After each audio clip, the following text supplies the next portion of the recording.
นับสนุนโดยผลิตภัณฑ์บำรุงผิววาวาอิจุดเริ่มต้นของความงามเริ่มด้วยสุขภาพผิวที่ดี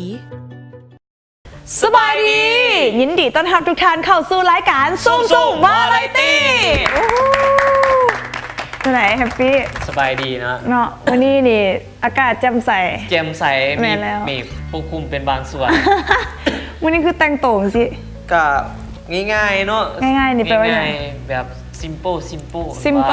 ล่ะแปลว่าอย่างดูกระจังว่าเนาะชื่อเขามากคือกันง่ายส่งกับขาดเนาะแบบว่าเขาก็จะดูฝนคือเขาต้องนุ่งเสื้อแขนยาวไว้ว่าส่งนุ่งง่ายๆเวลาลงรถมาปุ๊บขอเรือไปมาอย่างสิมันน้ำโบเปียกเด็กมีสาระบ่เนี่ยที่ว่ามีสาระโอเคพอจะตั้งใจฟังคันมีสาระแมนเนาะกาพบกันทุกๆวันอาทิตย์แม่แล้วโดยทางโทรภาพลาวสตาร์ของพวกเราถึงต้องซึ่งว่ารายการของเราจะนำเอาเรื่องเล่าของกลุ่มศิลปินนักร้องคนดังทั้งในและนอกวงการบันเทิงมาเรามาบอกให้ได้ฮู้ได้เห็นนำกันโดย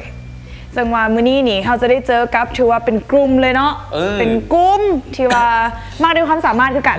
เนาะถือว่าเขาใส่แบบนี้มาเนี่ยก็บ่ต้องถามแล้วว่าโหมดที่ว่าเขาสิสัมภาษณ์เพิ่นนี่เป็นโหมดใดฮิปฮอปเนาะเบิ่งจากคือเนาะฮิปฮอปโมเมนต์ดีเนาะโมเมนต์โอ้ยแรปโมเมนต์เป็นกลุ่มศิลปินที่ได้รับรางวัลชนะเลิศจากรายการหนึ่งแล้วก็ตอนนี้กำลังมีผลงานโดยไม่ล่าสุดกันเลยเสื้อผ้าหลายคนก็ฮู้กันแล้วแต่เขาสิบ่บอกเนาะบอกว่าเฮ็ดจังได๋ซั่นก็ต้องถ่าติดตามในระยะต่อไปแล้วเนาะโอเคถ้าอยากรู้ท่านผู้ชมไปพักชมสิ่งที่น่าสนใจกันก่อนแล้วกลับมาระยะหน้าในรายการซุ่มวาไรตี้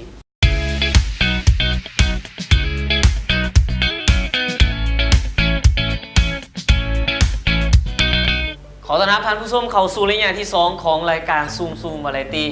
ท่านผู้ชม1ศิลปิน1กลุ่มที่ได้ว่าหลากหลายความสามารถและที่สำคัญเลยบอกกันไปในต้นรายการว่าเป็นกลุ่มศิลปินที่ได้รับรางวัลชนะเลิศจากการแข่งขันรายการหนึ่งและเพลงของเขากำลังปล่อยให้ประธานได้รับฟังการทางโซเชียลเน็ตเวิร์กขึ้นวิทยุและการทางโทรภาพและที่สำคัญเป็นที่ได้ว่าฮิตและติดใจกับแฟนเพลงหลายๆคนกันเลยขอต้อนรับวง Yes สบายดีแนะนำตัวเองกับท่านผู้ชมทั้งบ้านสบายดีเนาะพวกเขาก็เป็นวงที่ชนะงานเบียร์ลาแบนชาเลนจ์เนาะซึ่งจัดในปี2016ซึ่งว่าพวกเขาก็ได้อันดับ1มาคว้าไว้นะโดยชื่ออันนี้เป็นนักร้องนำเด้อชื่อแจ็คกี้เด้อมือเบสในวงชื่อวิดีโอโดยชื่อเบียร์เด้อมือกีตาร์ชื่ออย่างก็เบียร์สงสัยสนะนั่นอยู่สบายดีนะชื่อโจ้น้ำมือคีย์บอร์ดชื่อกอมือกองเป็นยังคือแบบมือกองแต่ละวงคือคุณประมาณอย่าง4 วะได้ใช้พลังหลายกล้ามออกกำลังกายเคยพูดป่ะเคยมีไพ่บอกขั้นตัวน้อยล่ะกองสีบางเมื่อสีเห็นกองไปก่อนแสดงว่าสมัยนั้นบิลลี่วงเซลเนาะตัวน้อยบอกตัวน้อยแต่ว่าเราใหญ่เราหลินกลางแต่ว่าผู้สาวเนี่ยจือเราหลายกว่าหมู่ขนาดกองบางเลยป่ะขนาดกองบางเฮ้ยตัวเขาจืออยู่อ่ะจืออยู่ไพ่เป็นหัวหน้าวงมี FC อยู่ไหนหัวหน้าวงร้านน้อยเฮียนอยู่ของปอแดอนุบาล3เริ่มต้นจังไหนเฮาไปกันมาได้จังไหนไปเจอกันจังไหนไปพบไปเจอกันจังไหนมารวมตัวกันได้จังไหนเริ่มต้นเอาเดี๋ยวก่อนตู้หนังห้องน้ำอยู่แต่ว่าหัวหน้าตรงอยู่ตรงกลางบอกได้เลยไม่เห็นกันยังไงกระเจ้ายืมเงินอันนี้เริ่มแค่เก็บแค่เริ่มแรกกับแม่เราร่วมตัวกันไปเล่นดนตรีประจำอยู่ห้างอาหารกลางคืนเบ้าเลยซื้อห้างด้วยห้างฮาร์ดล็อกคาเฟ่ฮาร์ดล็อกเดี๋ยวนี้ยังเรียนอยู่ฮันวะพอเดี๋ยวนี้ไปเรียนแล้วเขาไล่ออกเนาะเล่นเก่งโคตรบอกงานซุปเวลาเป็นศิลปินเลยอีเวนต์ไลฟ์แล้วรวมตัวกันเอาไปหูจักอันนี้มูรุ่นเดียวกันเบอร์สมองเริ่มแรกเลยมีในวงมีแต่เอามือกองนี้โดยเบอร์นี้สมาชิกกับออกจากห้างไปเรื่อยๆก็เริ่มเริ่มแรกกับแมนเอามือกีตาร์มือคีย์บอร์ดไปเห็นอยู่ใส่อันนี้อยู่งานบัตรไว้อยู่ใส่อันนี้ร่วมวงกันดูแล้วเห็นแค่ทางขายซิโก้อัน แมนพี่น้อง นี่แหละ เป็นพี่น้อง เป็นพี่น้อง กันกีตาร์ ไผเป็นซักไผเป็นไอเป็นน้องนี่ตามซักพี่น้อง อ่า ตัวเป็นไอ แล้ว โอเคเอิ้นอยู่ว่าเอิ้นก็เอิ้นไอ เอิ้นอ้าย ดี ของเอิ้นแบบบ่ได้เอิ้น บ่ได้เอิ้นไอว่ะ เอิ้นได้สิ ต่อไปเอิ้นเด้อบ่มีอ่ะอันนี้เดี๋ยวไม่ได้เห็นนี่ไหนไปดัดฟันบนเดียวกัน อันนี้เป็นคนก่อนละงานประกวดแบบซีสกินคอนเทส เออ ได้เห็นเธอ โอ้โตนี่แบบ แจ็คกี้ว่าจริงนั้นพี่ไก่ยูเตอร์ โอเคเห็นหน้าจังไหนก่อนโซดูยูโพสเตอร์แมนบอล มันเป็นดัชเซ่ดีกว่า มือคีย์บอร์ดเนาะ ชิบอนเป็นมูนรู้จักอยู่แล้วเราเคยทำงานกัน และเอิ้นมาก คนนี้เคยทำงานประกวดดนตรีน้ำกัน ดีเนาะการที่เฮาแบบว่าลิ้นดนตรีอยู่หานอาหารเฮ็ดแนวพวกเฮามีมุกมีหยังคือวังกีนี่เนาะเสียงจังซี่นี่คันบ่โตบ่เป็นนั่นน่ะศิลปินอยู่หานน่ะโตไปเป็นดีเจ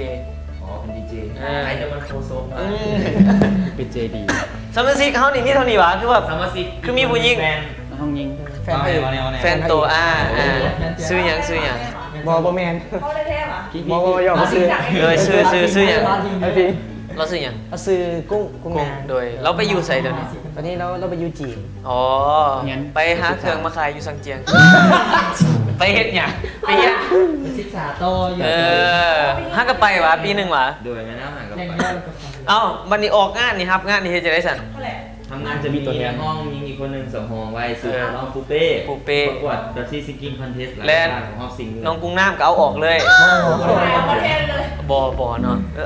คือบ่มาอีกเมื่อกี้ ทันทั้งหมด คิดบ่ว่าจะชนะงาน แม นี้ นตอนที่เขาไปประกวดคิดบ้างเขาหมายคิดไว้ตั้งแต่แรกบ้าง แรกๆเลยกะยอมรับเนาะว่าก็มั่นใจอยู่น่าจะติด1 ใน 3แต่ผมคิดว่าจะได้รางวัลที่ อ๋อเรามีความมั่นใจมา 1โดย ถ้าผมมั่นใจก็บ่แข่ง ขอบใจหลายๆ เอาหลายๆนะเอาหลายๆหลด ตับ เอาละ เอา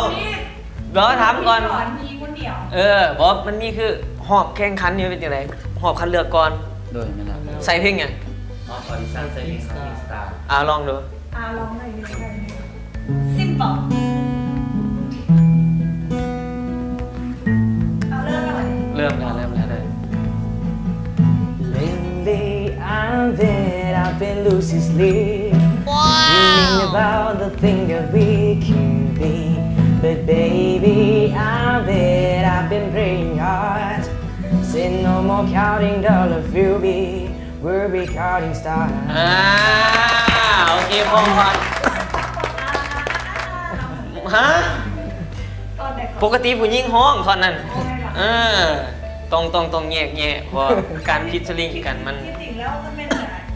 กุ้งนางกับปูเป้ค่ะเลย ไปเห็นอย่างไปห้องตอนนั้นเฉ พอ พาะ หมักกระแซก สตาฟ เอาเสียงนี่แมนๆเลยเลยตอนหอบแรกเพลงนี้ โดยแล้ว หอบสองนี่เป็นหอบไฟนอลเลยว่ะ เขาบอกให้น้องเป็นครับเซมิเฟนอล เซมิไฟนอลใส่เพลงอย่าง ประกวด3เท่าไหร่3 สามหอบใส่เพลงอย่างตัวนั้น เริ่มมีอาเกน แล้วมีเกนกับเพลงบ่ต้องให้อีต่อไปของไอแซม ป้าห้องแบบฟิลประมาณห้องแบบออริจินอลเลยว่ะหรือว่าเป็น ห้องไอ้ฟังไว้บนห้องเนี่ย ห้องยังไงก็ ไอแซม ได้ใครมา มันเป็นยังซี่ไอ้กระเจ้าสิบจีเพลงนี้แมนห้องนี่เกือบตกห้อง แม่ เอาแม่เหรอ ใจลายเกินไปพวด แม่ เอาไปยังคือว่าจัง แล้ ซั่น วเพลงที่มันต้องเลือกคุณมึงแบบต้องเลือก เมื่อแม่นเพราะมันใจนั่นละตอนพ่อมันออดิชั่นนะเป็นพวกเขาได้คุณท้องนะแล้วว่า อ๋อ ลองเป็นกดเข้าเข้าห้องเต๋อโต้เลย กำใหญ่อยู่นะเอ้ย ห้องนี้มาชื่อคอมเมนต์สิเลย โคตรเลย เขาคอมเมนต์มาจากไหนเนี่ย ชื่อคอมเมนต์มาเลือกเพลงคิดเพราะว่านักห้องซ้ายเป็นนักห้องเป็นโทนสูงที่แหลมแต่ว่าเพลงไอแซมเป็นโทนตามโทนพุ่งเหมือนแล้วแต่เลือกเพลงคิด เม้นไพ่เลือก ห้องนี้ ขึ้นอย่างขึ้น ขึ้นอย่างยูแจ็คขึ้นอย่างยู คิดว่ามันต้องดีแหละแต่คอมเมนต์มันนี่เกือบน้ำตาจะแตกไปเลย เพราะที่จริงก่อนซ้อม ไม่ได้ในห้องพัฒนาตัวเอง เพราะแต่คำแรกอันกรรมการ ว่าจะไหนก็จะไหน นักห้องขึ้นต้นมาเพี้ยนเลยสิเนี่ย เพี้ยนเลยน้ำตาจะชิแต ผ ก มบอกเพียงนั่นเนี่ย โอ้โห แต่ละเสาร์เลย โอ้ทุกเสาร์เลย ซ้อมทุกเสาร์ เพราะว่า เขาหมายว่าเสียงเอามาแต่นั้นพูดหวานจะไหน บ่กังวลพูด แล้วก็ไปยืนห้องไปอีกแค่กลางมุ้งต่างฝ่ายเลยแบบไปห้องซ่อมเนี่ยแหละมันขึ้นมามันมีเฮง แล้วแบบว่าเราควรจะแบบ รีแลก คลิป ซ์ เสียงไหม แล้วตอนนั้นคือกับสีเป็นวงโดยเต็มวงแล้วเอาคือเกือบตกหอมให้คือว่าด้วยเหตุผลใดคือเตผ่านเขาหอมสุดท้าย แล้วไอ้คนเห็นฮอบออดิชั่น ว่า น่าจะพวกนี้ให้ดีก็นี่ตาม อาจ เรื่องเพลงทิป จะให้โอกาส แล้วอาจจะมันพลาดสิ เฮ้ยมันตรงนี้ของดีเหรอเว้ยพวกนี้ประมาณนี้บ้านนี้สุดท้ายมากตอนหอบสุดท้ายใส่เพลงยัง นอนก่อนไม่ นอนก่อนเฮ้ยแมนสมองเบาแท้ แล้วก็โคเวอร์ไหม cover เป็นจัง เป็น หวะ rock EDM โอ้เป็น EDM วัดหกเลยชอบ อืม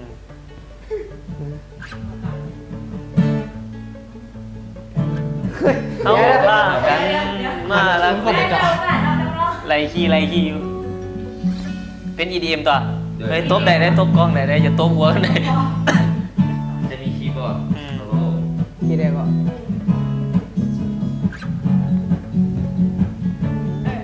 ทางพวกห้องสแต็ก เฮาพากันมาหลักหนีหนีจากวันที่อ้ายแต่งคำว่าอ้ายนั้นสัวแห้งอยากันแท้เดียวเลยเพราะเลยนะกูมาโอ้เดี๋ยวมัน18 ไอ้โบฮักได้วันนี้โอ้เก่งเท่าไหร่ก็คิดกันยังไง เพราะเขาเป็นเพื่อนนี่มันพิเศษ พิเศษนี่ถือลงหรือ แพงขึ้น ได้สุดท้ายเฮาชนะรางวัล นับหนูเดินวงเยสิ ดูเข้าใจ เขาเจ้ามัก yes เลยเด้อเลยเห็นวง yes ดูไปแล้วว่าเยสเปว่าแมนเนี่ย แมนแล้วมาคำว่าแมน เอาละ โดยชนะเป็นเอิ้นได้ว่าปีทำอิฐติ ด้วยไปแล้ว ของการแข่งขัน การแข่งขันนี่คือขึ้นปีแรก โดยซีซั่น2กำลังจะมาไว้นี่ เฮ้ยปีทำอิฐคนมักจือเลย โดย จือเขาจือไฮไลท์ที่สุดผู้สาวนี่อยู่ในวง เอาเลขสาวก่อน เดี๋ยวอุตส่าห์กับมือเบสกันเลย มือเวลาโตแบบแนวไหนไหนวะ อันนั้นมันที่โกรธ แนวไหน เรามาทรงคือไหน ตีดิ ต่อไหม คนหนี ด้วย เจ้าปะครับ โสดได้เนาะ แล้ววงมันเป็นลูกหลานด้วยเนาะ โดยบางที่กับประสบการณ์เนาะอันนั้นเด้มีส่วนร่วมยังไงเวลาเลือกเพลงเลือกยังได้เลือกซอยเขาเลยเอ้ยยังได้ก็ได้ตามเลยว่ะ เรียกตัวฮอบนะ รวม เขาหมายว่าเขาจะมามีลงมาตีกันเหรอว่าเอาเพลงนี้ประมาณนี้ เสนอมาโดยเสนอมาที่แต่ละคนสลายกันเถียงกันก่อนที่แทน เดี๋ยว EDM เฮ็ดเป็น EDM นี่แม่นเมนสำคัญมันอยู่น้ำคีย์บอร์ด ด้วยมาแล้ว มันเป็นอีหยังที่ซอยให้ฟังแล้วมันเป็นแบบใส่ EDM จังหวะว่ะ สาวหมอล มันเป็นลิ่นเสียงที่ว่ามันเข้ากับดนตรีกับมีผู้ใหญ่แนะนำนะแนะนำมากับเลือกเสียงที่มันเข้ากับด้วยกับลิ่น เขาจะมีทีมปรึกษาเนาะ แม้แล้วก่อนจะซิงจะมีเวิร์กช็อป กับแบบมืออาชีพบางคนเดียวมีประสบการณ์ กับประสบการณ์เลย จิว เพลงพิษของวง Yes ตอนนี้กระแสตอบรับ ำซื้อมาหลาย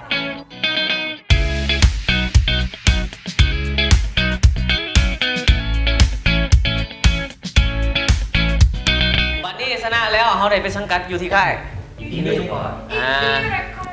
เนาะซึ่งว่าผู้จัดการค่ายของหมู่เฮาก็เลยเฮ็ดผลงานเพลงนี้แม่นไผแต่งให้ ไอ้ตายอากาศ โอ้แม่นหวะ แล้วเดี๋ยวนี้พวกมันตากอากาศแล้ว ไอ้ตายแทงอันนี้นะ โอ้ตายแทงเฮ้ยพวกโตนี่มีซีนเข้ากันหลายเด้นี่ ไอ้ตายคุณค้ำมันจะไม่เห็นหู แม่น ไอ้กับหูมันบอก โบเวลาอยู่กลุ่มกับตายคุ้นคับแม่นไผเนาะคือดีเจตายยังว่าใครเนี่ยอันนี้แม่นวง Yes คือแต่งเพลงโดยตายแท่ง แทงด้วย ขอบใจ อีหยังมันสิเข้ากันขนาดนั้น สุดยอดเลย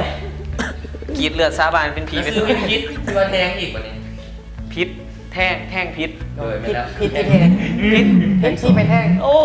ขาดเว้ย แล้วแทงที่ไปพิษอีกวันนี้ เฮ้ย เอาล่ะ พิษที่ไปแท่ง เลยคือเราขอคอมเมนต์ เอาเดี๋ยวอันนี้เพลงตัวนี้แต่งมาแล้วทำนองเนื้อห้องเราใส่ให้เลยว่ะ ไหนเลย ทันหมดเลย โมเมนต์ ทำนองเนี่ย โมเมนต์เราแต่งไปห้องเองเลยก็เอ้าตัวเอาซะสิวะ สายแรงขนมน้ำร่องกินนะ หลังจากใกล้รางวัลแล้ว ด้วย เริ่มแต่งเลย โดย เพราะหมายเราเริ่มเห็นแล้วแล้วแบบวันนี้มันปั้นได้เนาะน้องๆขนาดนั้น แล้วเพลงนั้นน่ะจะเป็นออกมาจากความรู้สึกของคนตอนนั้น แล้ว แปลว่าเพลงนี้มีความหมายอะไรจากไหนเพลงนี้เพื่อนจงใจเสื่อมโยงกับเพลงแทงโดยใน MV จะมีเพลงแทงเข้ามาคร่าวๆให้เห็นใน MV โดย มีหูว่าตัวจะให้ แม่ แต่ น ว่าให้แบบว่าบุคคลศิลปินวงใหม่ได้แบบบอกความรู้สึกนี้เลย แล้ว พิษนี่พิษเนี่ย คิดอย่างคิด พิษก็คืออันเนี้ยจะอธิบายนะแม่นใน MV เพลงแทงเราจะมีมิ้นเนาะที่ว่าเป็นนางเอก โดย แล้วไอ้ตายแล้วจะมีนางเอกคือหนึ่ง กุ้งนาง เป็นกุ้ง กุ้งนางพ่อเขาเลยนะ แล้วเอง แม่นมิ้นเป็นคนยอมที่ว่ายอมให้ไอ้ตายเฮ็ดให้จะเป็นซ้ำแม่นตลอดเนาะส่วนแม่นกุ้งจะแม่นต่อมากุ้งจะแม่นความรู้สึกของกุ้งอยู่ในเพลงนี้ที่ว่ารู้สึกว่าพิษโดยตัวเองพิษ โดยพิษความหมาย แม่น แล้ แล้ว ว เป็นยังดีมูจะ และความหมายว่าเป็นความรู้สึกในการที่เฮาเฮ็ดผิดต่อคนที่เฮาหัก แม่นแล้วแล้วยิ่งต่อมากุ้งยังจะมีชายคนหนึ่งเข้ามาในชีวิตโดยกุ้งที่ว่าไอ้ตายเคยเป็นคนที่ในหักแต่ว่าก็ยังบ่ยอมปล่อยกุ้งทั้งเดียวมีคนหักอยู่แล้วแต่กุ้งเองมีคนใหม่เข้ามาทั้งที่มีไอ้ตายอยู่คนนั้นกับพิษที่ว่าเข้ามาแต่กุ้งยังมีมาแล้วหักนี่ก็ซ้อนไปซ้อนมาโดยไม่แล้ว ตำรวจจับเด้อสอนสีจังซี่ได้ ต้องขี่ดิ้นสีเหลืองอีก ได้ เป็นหยังพวกเจ้าคือสอนสีกูสอนหาบ่ได้นาย เอาเพลงนี้ก็สืบเนื่องดังที่ฮู้กันแล้วเฮ้ยอารมณ์เพลงมันสื่อออกมายากบ่ ตอนที่มาไปบอกถามแล้วห้องเลยฟิวจากไหนตอนห้องออกมา ฟิลนี่ถามว่าเพลงนี้มันยากพอมันสำหรับคนอื่นมันก็น่าจะบ่ยากดอกแต่นี่ว่าเป็นคนที่ว่าเสียงออกจากแหลมๆเนาะเสียงแหลมๆไปเจอกับสาวกุ้งนางเสียงแบบผู้ใหญ่ทรงผู้ใหญ่ใช่ไหมมันก็ต้องเสียงมันก็ต้องแบบไงวะต้องใส่อารมณ์เต็มที่นะถึงว่ามันจะบ่เข้ากันแต่ก็ต้องใส่อารมณ์แทนถึงว่าเสียงมันก็บ่ยากขนาดเลยไปหาใช่ป่ะมันสื่อออกมายากขนาดเพราะว่าเฮาบ่ได้เป็นคนความรู้สึกในตอนใน MV นะเฮาบ่ได้รีด MV นะ คือบ่ไปถามไอ้ตายตอนนี้ไอ้ตายคือกับผู้หญิงผู้ใดต้องเล่าให้น้องฟังดูนะ ต้องเราพูด นะ สุดตัว เห็นในสองยังมีนี่ก็น่าจะหูเนาะ แล้วที่นี่บัดนี้เรื่องของห้องเพลงการสื่อออกมาอย่างดนตรีของเอามาจูนกันจะได้แน่นอนให้ตายโปรดิวเซอร์ให้โปรดิวเซอร์ให้เพลง ไอเซนเป็นอะไร ไอแซม จะเป็นคนมิกซ์เตอร์แต่ว่าดนตรีทั้งหมดแมนไอเดียแมนไอต้อมมูเมโทริกเป็น ตอมเมทัลลิกเนาะเห็นหุ่นสูงๆยาวๆในหนึ่งเนาะ โดย เอาแล้วเราเห็ดให้ทั้งเบิร์ดเลย แมนแล้วเพราะว่าต้นโตเคยมองงานน้องเพลงก็คือที่มันยูงแคนดี้เนาะแคนดี้สื่อได้โดยแมนละต้องโบจือ นั่นแหละอ๋อตอมเฮ็ดให้ โดยแมนแล้ว ตอมโปรดิวเซอร์ซาวด์ดนตรีให้ โดยแมนแล้วส่วนไปยกมาสเตอร์หรือว่ามิกแมนกับ ไอแซมแล้ววันนี้ MV เด้ MV เป็นคนคุณภาพเป็นแบบ MV แมนทีมงานในแก้วคุง ซีเนอาร์ตเนาะเอาแหละเรื่องเล่าต่างๆใครเป็นคนขึ้น ไอ้สักผมซิล เป็นคนของคุณภาพมาเลย แล้วก็ไอ้ตาย ตาย มาซุ้มกันไปเที่ยวกันก่อนจริง แมน เอิญมา brainstorm แต่ว่าที่จริงต่างประเทศเขาจะว่าใส่คำศัพท์ดีเนาะ discuss กับ brainstorm เนาะจริงๆก็ด่ากันดีๆนี่แหละเป็นการดี แบบมีคุณสมบัติ แบบมีคุณสมบัติเฮ้ยบ่ได้เลยเนาะประมาณนั้นเพลงพิษของวง Yes ตอนนี้กระแสตอบรับเป็นไง ชื่อว่าลายก็มี แต่ว่าปล่อยไล่กดกันเลย เนี่ยละส้มปล่อยของอินดี้เรคคอร์ด เมทัลลิกมาก Yes มากนี่ล่าสุดเวลาแบ็คไอกับแซ่อึกกระถึก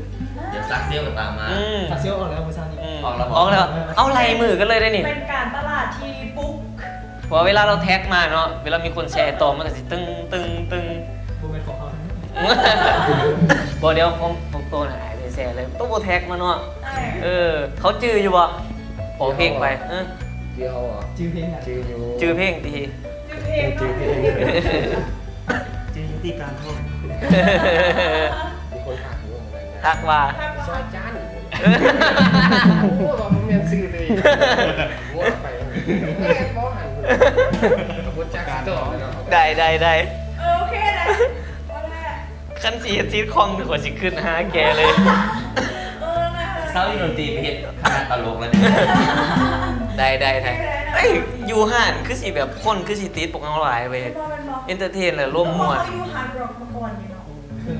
เคยอยู่ แล้วก็หมายลูกค้าประเภทไหนที่ว่าติดพวกเราในประมาณนะคะอยู่ บ่มีเนาะผู้เฒ่าเขาส่วนใหญ่แบบว่า มีอยู่ สลัดเนาะ มี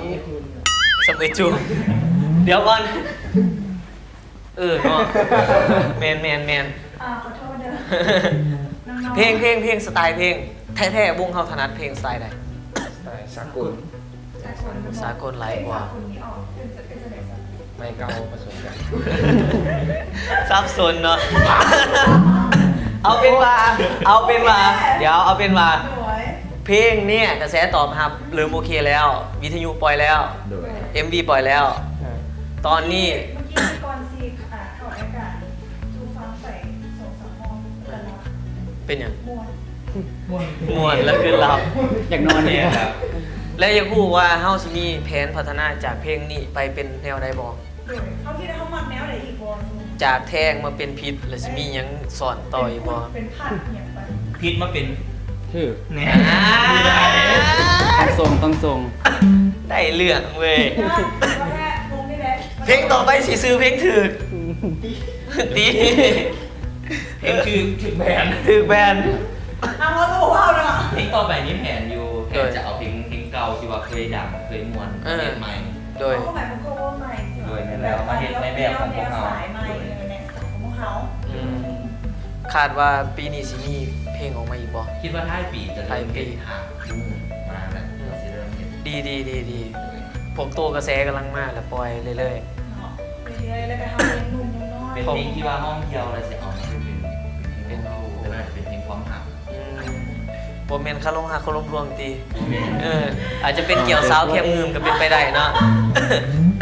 เป็นผลงานเพลงที่เอิ้นได้ว่าเอิ้นกระแสวงการเพลงลาวมาคือแล้วก็ค่ายอินดี้เพิ่นก็เปิดมาไล่กันเลยจีกลกันมาเลย Yes นี่แท้ๆนี่ Yes นี่คันแม่นคนบ่ฮู้จักแบบชนะรางวัลประกวดนี่สิคิดว่ารุ่นใหญ่เลยเด้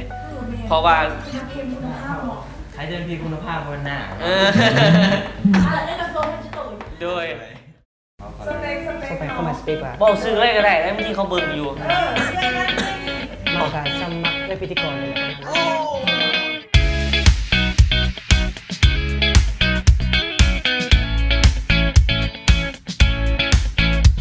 วันนี้มาถามเรื่องส่วนตัวกันเนี่ยแต่ละคนนี่บ้านเกิดเมืองนอนอยู่ไสเอาเริ่มจากมือเบสก่อนก็ได้ เบนบี เอามือเบสขอโทษด้วยคีย์บอร์ด คีย์บอร์ดเลยไปมาตั้งแต่บุหรี่ สบายเนาะชื่อถ้าวิลาไซซิลินชื่อว่าโจเป็นมือคีย์บอร์ดของวงแยกเนาะว่าส่วนตัวก็เคยเรียนโรงเรียนศิลปะดนตรีเป็น เออ เรียนศิลปะดนตรีเรียนคีย์บอร์ดนี่แหละเรียนอยู่หั่น จบแล้ว จบแล้ว โอ้ จบเสริม บอผมเป็นจบเสร็จแล้วตอนนี้เด็กเรียนต่อบ่ ยังบ่ได้เรียนต่อ ยังบ่เรียนต่อ ถ้าเรียนอยู่ยืนใบแยก แต่ว่าศิลปะดนตรีเรียนโดนเด้ โดย เป็นบ่ เรียนระบบ4 ปีแล้วก็เรียนต่ออยู่นอกใน2 ยาก ปี บ่ยากบ่ยาก เริ่มต้นก็ยากๆอยู่ แล้วอันนี้มันเป็นใส่เข้ามาเป็นน้องใหม่ ตุนีแล้วก็มีตุนีมีอันน่ะอิหยังก่อนเป็นรุ่นน้องตัวคีย์บอร์ด อันนั้นเป็นโน เปียโนเนาะ เป็นรุ่น อ๋ น้ อ อง คนละแนวเลย แสดงว่าเฮานี่อิเล็กโทรนก็ได้ตัวนี้ ได้อยู่ ไออยู่ นี่เลยมือเบสเฮาได้มือเบส มื มื อ อก ก ล ล อ อง งตลอดมือกลอง ซื้อกอเนาะเป็นมือกองวงเยสบ้านอาศัยอยู่บ้านที่ใส่ อนุบาล คนใส่คนในเมืองนี่นี่ไก่ประตูใส่นะ เคยใกล้ในซอย เฮียนอยู่ บ่ได้เฮียนปัจจุบันเป็นเฮียนไป เคยเรียนอยู่อ่ะเขาเคยเรียน เฮียนเนาะเฮียนจุ๊บเนาะ จูเฮงอยู่ เฮียนจุ๊บอุดมเนาะ มองไป เห็นเป็นที่มันเป็นพอครัว จันทบุรีพอครัววะนี่ โดยนั่นแล้ว นั่นน่ะ เขาเรียนเขา ไปทานอาหาร เปิดร้านอาหารเขาเรียนทางนี้มาว่ะ บ่ได้เฮียน มากเนาะ มากกว่า อยู่ใส่หันอยู่ใส่ อยู่บ้านคนใส่ปิกกระบัดเลย อ๋อเฮ้ยโฆษณาได้เด้นี่ เออ อาหารขายยังไง ห้าเนี่ยใครยัง อาหารตามสั่งครับ อาหารตาม โอ้ สั่ง โหสิบ มีอาหารอินโดเพราะว่าพ่อเป็นคนอินโด โอ้ไม่หรอ หน้าคือหน้า เรา คือเลย ลูกซ้อนเราเลยหน้าตาดีแบบนี้ ก็ไปย่ามบ้านอยู่อะ บ้านเขา บ้านพอ บ่เคยเนาะบ่เคยไปครับพ่อบ่เคยพาไปบ่มีคนซื้อซีเย็น เดี๋ยวเพิ่นเป็นสันสาดลาวแล้วเลยยังสันสาดอินโด สาร เออ โอเคอาหารดีโดนเป็นยังไง เฮ้ยอันนี้ขายอาหารลาวอันนี้นะพี่ว่า ด้วยทั่วไปแต่ว่าด้วยมี นี่เห็นบ่น่าสนใจมี ตำบักหุ่งบ่ มันมีประมาณเท่าไหร่ มันก็หลายประเภท เอาเข้าใจ แต่ส่วนหลายจะมุกเป็นหมู เอา เป็นไรมุสลิมตัว แม่น มุสลิมอินโด เป็นฮาลาล ต้องกินตลอด ฮาลาลเนาะอินโดมาเลไกลๆกัน หมายถึงว่าอันน่ะ สไตล์อาหาร วิถีชีวิต เครื่องเทศหลายๆแบบอารมณ์ประมาณ สิประมาณเล่ากับไทยหน่อยอินโดมาเลประมาณนั้น แล้ววันนี้มามูเบสเอาอีกแล้วเอาคนนั้นซะโดย วันนี้ข้าพเจ้าซื้อข้าวปัตตพีจิตรวงศ์ ปัตตภีเลย ทองเลยซื้อแล้วนะทองมาเลย จูจักรบาลบ่ได้เนาะ เฮียนอยู่ บ้า ไส นเกิดปัจจุบันอยู่บ้านศรีสวัสดิ์ มีบ้าน บ้านเกิดและปัจจุบัน อยู่ศรีส บ้าน วา เกิ ส ดและปัจจุบันอยู่บ้านศรีสวัสดิ์ บ่เคยย้าย แถวบ้านในรัฐเหรอแถวบ้านในรัฐเออบ่ฮู้ซ้ำสิบอก ไอ้ดันเดี๋ยวนี้มันไปอยู่หลวงพระบางแล้ว บ่อยู่นี่แหละอยู่แถวดอนกอยนี่แหละเฮ็ดเบียกอยู่นำกัน ปัจจุบันกำลังศึกษาอยู่มาเก็ตเฮียนสองอีกจัง นี่ลูกพ่อเจ๊ เห็นแล้ว เลยผ่านมา ยังน้อยอยู่ นักห้องน้ำห้อง เท่าเท่า สบายดีเนาะ อย่า เดี๋ ตื่ ยวน ตื่นเดี๋ยวตื่น ต่อ สบายดีเนาะนี่ซื้อเท้าสบาย อุ้ยเรื่องวะโอเคเอา ซื้อ ไอ้ยังบ่ตื่นต่อยว่ะนะ เนี่ยโอเค สบายดีเนาะซื้อเท้าไซประเสริฐพรหมวงศ์ไซเนาะตอนนี้ก็18 ปีเฮียนอยู่โรงเรียนมสโลโต้เนาะตอนนี้เฮียนอยู่ ที่เหลือโต๊ะอ่ะ ตัวอยู่โลโต้อยู่ม5ตอนนี้ เห็นน้อยมือกีตาร์นักหน้าไปเลย บ่ได้ตกห้องบ่ได้ตกห้องเอาก่อน เป็นยังคือตื่น ฮะ เป็นยังคือว่าเดี๋ยวตื่น ได้ตื่น มันมียังต้องตื่นมอหานี่ เล วะ ยม ก็โอเค 5ประเทศ เป็นยังต้องตื่น ซ้ำเขาลูกกับเมียเพิ่นเลย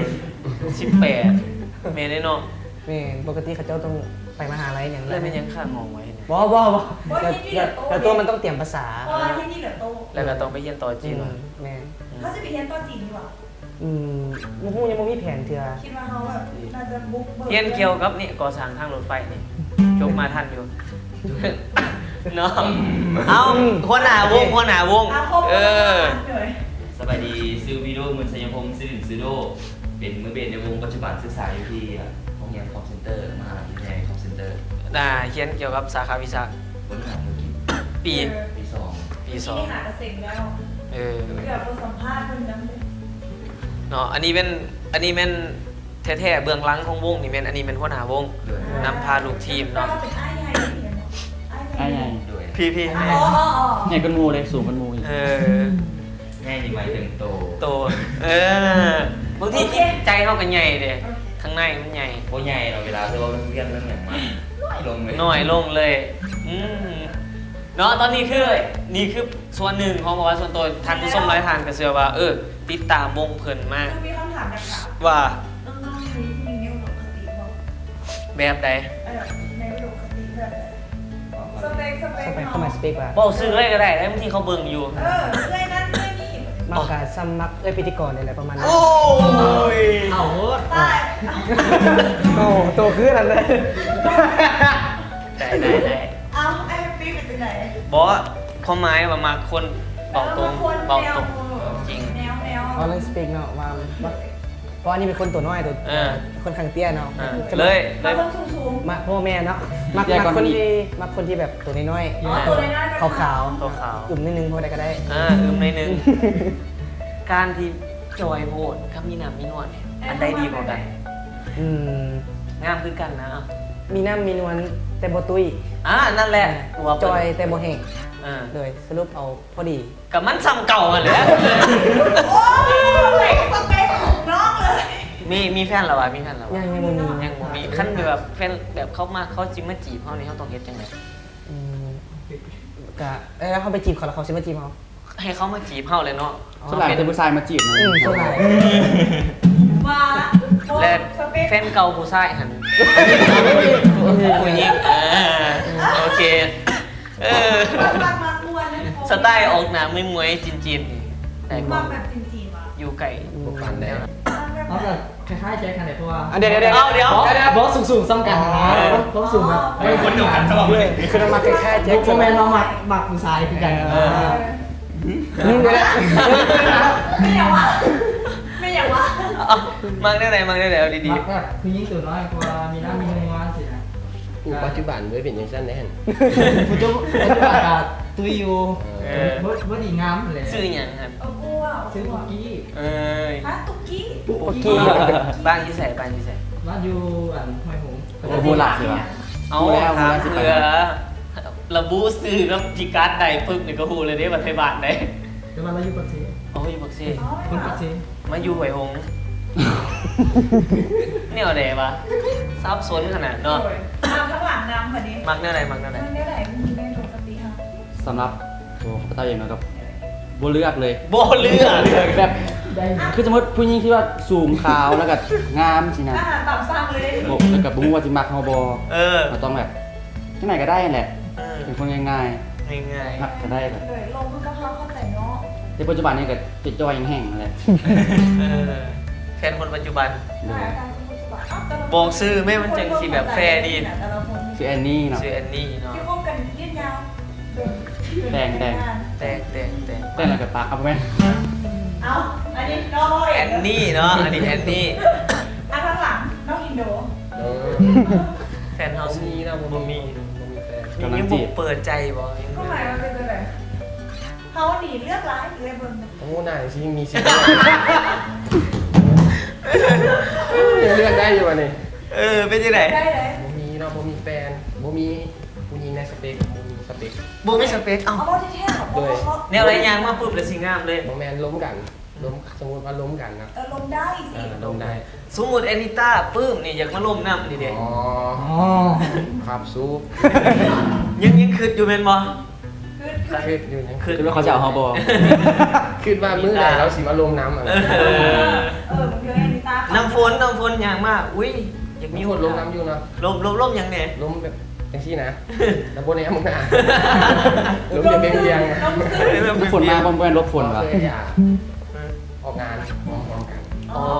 เดินสายน้ำกัน เดิน เรา สาย ม้วนเราเป็นม้วน เวทีเดียวกัน เป็นที่เดียวกัน ปิดกันตลอด ติดกันตลอดหมายถึงติดหนีติดอย่าง บอกว่าติดไปรถ ไปรถติด คันเดียวกัน คันเดียวกัน อย่าไปติดหนีเด้อ โดย อุ้ยดีได้เขาจือดีคันติด แม่รู้ได้นี่ เจ้าจี้ตีหนาเจ้าจี้ เจ้านี่ ได้เอาคนที่รอที่สุดในวงเมนบอก โอ้บ่ได้รอที่สุด เอาเดี๋ยวก่อนสเปคให้คนอื่นบอกคนหนาวงเอานี่ส่วนไร แบบมาก เป็นแนวไหนสาวมาเหมือน ตัวน้อย ครับ เริ่มขายกันละเริ่มขายกันละ ตัวน้อย รู้สึกเห็นมันพาเนี่ยใหญ่น้อยได้เบิดเนาะรู้สึกว่าเพิ่นอายเพิ่นสิเป็นคนเจ้าสู้แต่ก็ตัวถ้าว่าได้ฮักไปนี่ฮักแท้ เอ้ย ในเรื่อง แต่ว่ารู้สึกกับแฟนเพิ่นนี่ว่าแม่นแบบสิเป็นคนแบบออกแบ๊วๆนะฮักคือสไตล์เพิ่นนี่แหละ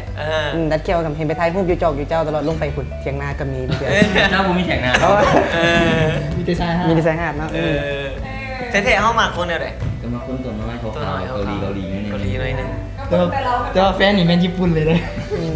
ขี้คู่แฟนเฮียนอยู่บนเดียวกันหน่อย แต่มันสิเป็นอย่างต่อ ไปใส่ไป แล้วเพิ่นไปญี่ปุ่นแล้วกลับมาแล้ว อยู่ได้แต่สิเนียนอยู่จีน ญี่ปุ่นมันเป็นอย่างอยู่อะไรวะ บุ้งน้ำเพิ่นนั้นเหตุผลส่วนตัว หมายถึงว่า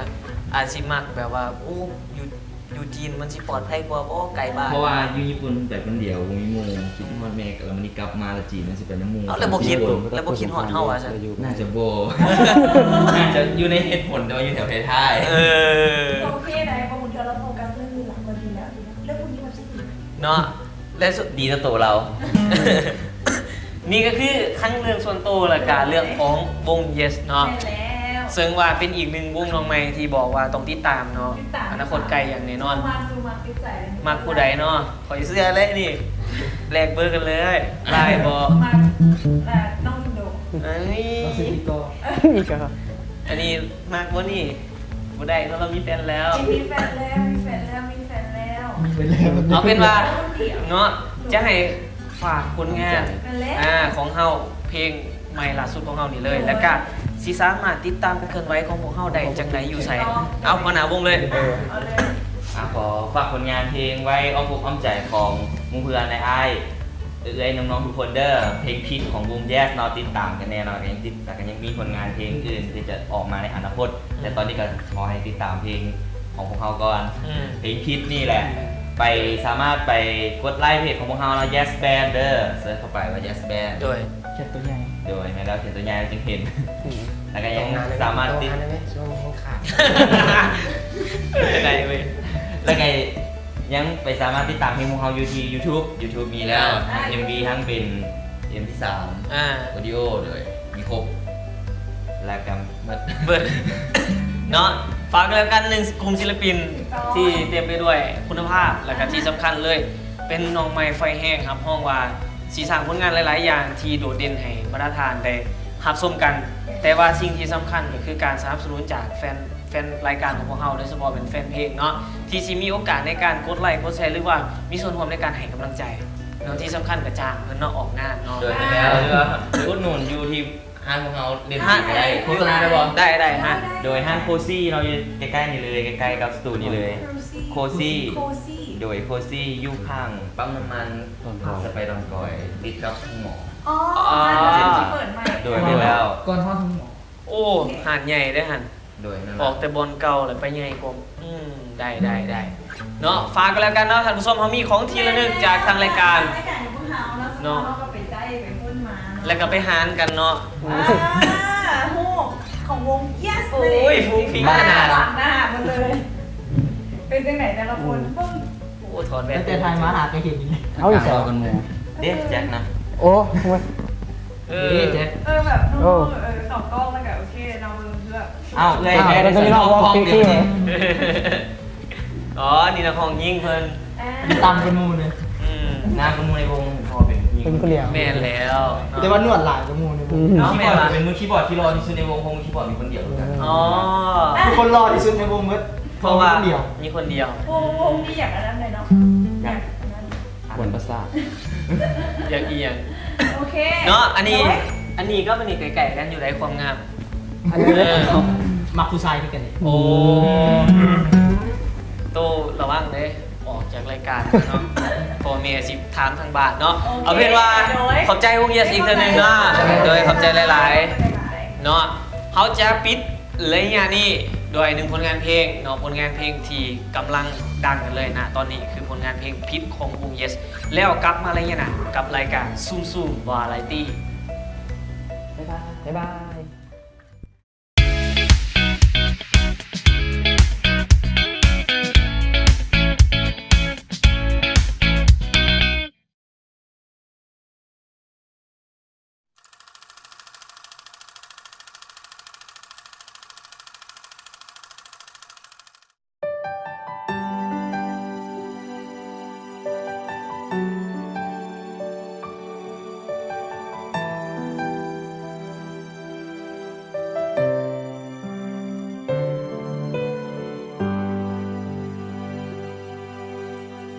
เขาผิดที่เขาบ่เคยใส่ใจ เจ้าผิดที่เจ้าอ่อนไหวปันใจคนอื่นคอยผิดที่หูว่าเจ้ามีแฟนยังอยากไปแทนเขา คนนั้นต่างคนต่างคิดต่างแตกต่างกันต่างเหตุต่างผลต่างมีความสำคัญหรือว่าเจ้าคมคอยประสนเขาหากเจ้ามีใจเป็นอย่างบ่ยอมห่างเขามาเพราะว่าเขาไม่ยอมที่จะเลิกลาอ่อนวอนขอให้กลับไปเป็นเหมือนเคย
นต่อไปได้จังใด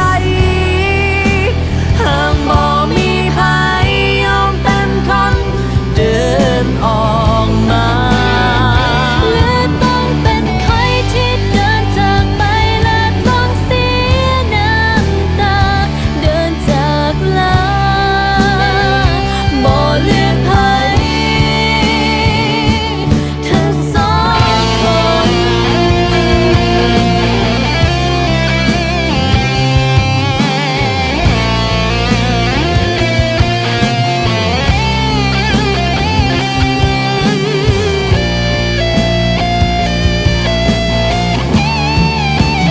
แล้วความหากเธอเดินต่อไปได้ถึงใดหากบ่มีภัยยอมเป็นคนเดินออกมาหรือต้องเป็นใครที่เดินจากไปและต้องเสียน้ำตาเดินจากลาตัวเจ้าไปให้ไกล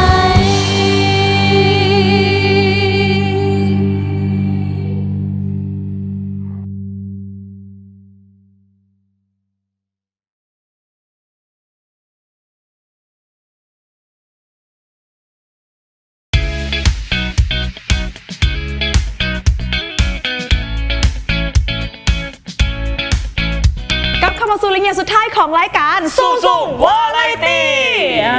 เป็นจังไดล่ะเมื่อกี้นี้ครับเขาได้สัมภาษณ์ไปแล้วแมนถือว่าจังไดน้องๆเนาะที่ว่ามีมาด้วยความสามารถเนาะถูกต้องอันนี้ติดตามมันนะต้นเขาเจ้านะแข่งขันอยู่แมนบอเนาะแล้วก็วงที่เขาแข่งขันน้ำเขาเจ้าคือโบเมนเป็นวงที่ค่อนข้างว่าเฮ้ยวงนี้แบบก็ได้แต่ว่าแต่ละวงที่เขาแข่งนี่เก่งกันเบิร์ดเก่งเมิร์ดเขาหมายว่าโตเต่งเมิร์ดอะไรเงี้ยและวงนี้เป็นวงที่ค่อนข้างว่าเฮ้ยเก่งแล้วก็มีมันเอิญว่าดนตรีเนาะมันสิบอกว่าเฮ้ยความเก่งความสามารถมันอาจจะแบบโบสูกันหลายแต่ว่าความหลากหลายเนาะและการที่แบบว่าโซ่ออกมาให้กรรมการได้เห็นสนามแบบนี้ที่ว่าสุดยอดเนาะเจ้าเป็นแล้วเนาะคือวง Yes ของเรานั่นเองมีแต่คนหน้าตาดีๆกันเนาะเป็นแล้วนะฮะทั้งนั้นเลยน้องๆอันนี้เป็นศิลปินกลุ่มใหม่แหละในวันยังมีอนาคตไกลในวงการบันเทิงฉะนั้นแล้วมีอนาคตไกลก่อนไอพัตตี้หลายถูกต้องตู้จู้อนาคตตายกับเขาเนี่ยยังบ่เห็นคนละส่วนฝ่าเลยเนาะอันนี้บอกหมายถึงว่าในเส้นทางของศิลปินเขามองว่าข้าเจ้าสิเป็นอีกหนึ่งวงที่มาสร้างสรรค์วงการบันเทิงให้พวกเราให้น่าสนใจฉะนั้นแล้วฝากถึงท่านผู้ชมทุกท่านที่สิมีโอกาสในการผลักดันกลุ่มศิลปินกลุ่มนี้และการช่วยสุขยูส่งเสริมอาจจะเป็นการกดไลค์กดแชร์หรือว่าการส่งเสริมผลงานเพลงให้พวกเพิ่นมีกำลังใจ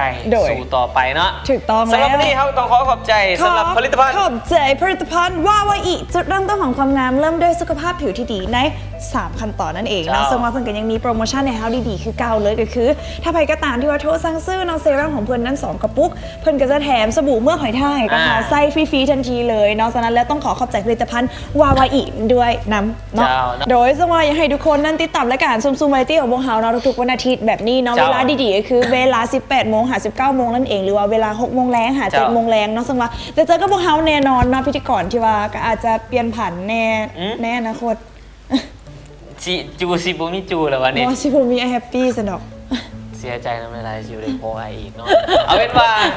ขอบใจท่านผู้ชมทุกท่านที่เกียรติตามรับชมรายการของเราตั้งต้นจนจบกันเลยแล้วก็ฝากสำหรับอาทิตย์หน้าพอจะกลับมาพบกันเช่นเก่าเช่นเคยแต่ขอให้ทุกคนจงมีแต่ความสุขเนาะเริ่มต้นมืออื่นให้มีแต่ความสำเร็จเนาะสำหรับมื้อนี้พวกเราต้องขอกล่าวคำว่าสบายดี